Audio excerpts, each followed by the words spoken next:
तूने मेरे तपस्या को भंग किया है बच्चा। मैं तुम्हें शराब देता हूं, तू जल्दी शुगर बन जाएगा। पिताजी, माँ, आप दोनों चले गए और मेरे पास बस हरिया रह गया। जमीन भी चली गई और अब तो मंगत उस्ताद थोड़ी देर में पैसे मांगने आ जाएगा। अब मैं क्या करूं? सोहन बैल को चारा खिलाते हुए बोलता है। हरिया मेरे भाई, अब बहुत बड़ी आपदा आने वाली है। पहले माँ के इलाज में खेत बिक गए, फिर पिताजी के इलाज में कर्ज और बढ़ गया। अब कैसे चुकाऊं ये कर्जा? अभी उधर से मंगत उस्ताद आ जाते हैं। ओ सोहन, बाहर निकल, मेरे पैसे देगा या नहीं? उस्ताद जी, कहाँ से दूं? दाह संस्कार के पैसे भी मुश्किल से जुटाए।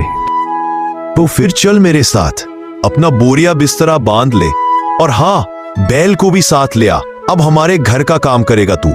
सोहन अपने बैल हरिया को लेकर सेठ मंगल के घर चल देते।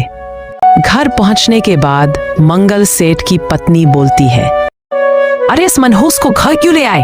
पैसे क्यों नहीं लिए इनसे? पैसे तो नहीं थे, अब ये दोनों काम करेंगे घर का। हाँ हाँ बढ़िया है, जाओ ओए, लकड़ी काट ला जंगल से। पहले खाने को तो दे दो। जा पहले काम कर, फिर खाना मिलेगा। सोहन और हरिया जंगल की ओर चल देते हैं लकड़ी लाने। कुछ देर चलने के बाद अचानक हरिया बीमार होकर गिर पड़ता है। हरिया, उठ मेरे भाई, कोई है? मदद करो, मदद करो। हरिया खूब रोता है और चिल्लाता है। तभी उसके सामने एक बाबा प्रकट होता है। पुत्र, यह बैल तुम्हें इतना प्रिय क्यों है? यही मेरा भाई है गुरुदेव, बचपन से साथ है। माँ बाप चले गए, अब ये भी चला गया तो मैं अकेला हो जाऊंगा।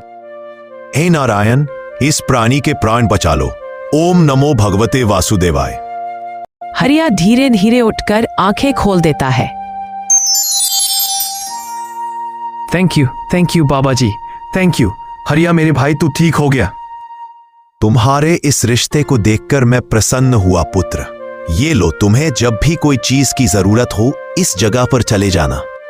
उसके बाद हरिया और सोहन चल देते हैं मंगल के घर वापस। घर पहुंचने पर उनको याद आता है, अरे मुझे तो लकड़ी लाने भेजा था, मैं तो लाया ही नहीं। अब मैं क्या करूं? अरे लकड़ी क्यों नहीं लाया? मैंने पहले ही कहा था, किस मनहूस को काम पर रख लिया।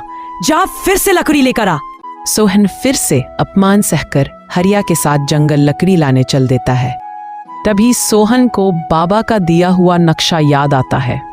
अरे हाँ, बाबा ने बोला था जब भी कोई भी चीज की जरूरत हो इस जगह पर चले जाना। चल मेरे भाई हरिया, इस जगह पर चलते हैं, शायद कुछ खाने को मिल जाए। यहाँ तो दूर दूर तक कुछ नहीं दिखाई दे रहा है हरिया। मेरे कारण तुम्हें भी तकलीफ झेलना पड़ रहा है मेरे भाई।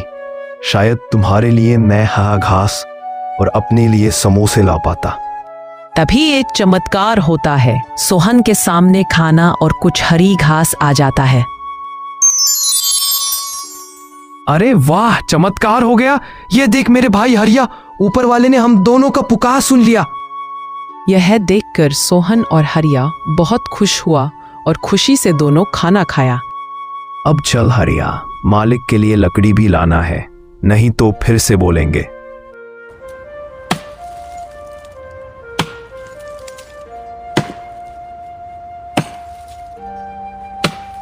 लकड़ी काटकर दोनों चल देते हैं मंगत के घर। घर पहुंचकर घर का साफ सफाई करते हैं। ऐसे ही कुछ दिन चलते रहता है। फिर सोहन को एक दिन कुछ याद आता है। क्यों ना उस पेड़ के पास जाकर पैसा मांगा जाए, जिससे मैं मालिक का कर्ज चुका दूंगा। सोहन सुबह सुबह काम निपटाकर हरिया को लेकर चल देते हैं उसी पेड़ के पास। है ऊपर वाले, मुझे कर्ज चुकाने के लिए और थोड़ा बहुत कुछ खेत खरीदने के लिए हमें पैसे दे दीजिए। पैसे मिलने के बाद सोहन और हरिया बहुत खुश होते हैं। उसके बाद वहां से वह पेड़ गायब हो जाता है। ये लीजिए मालिक, कर्ज के पैसे। इतने सारे पैसे तुम्हारे पास कहां से आए?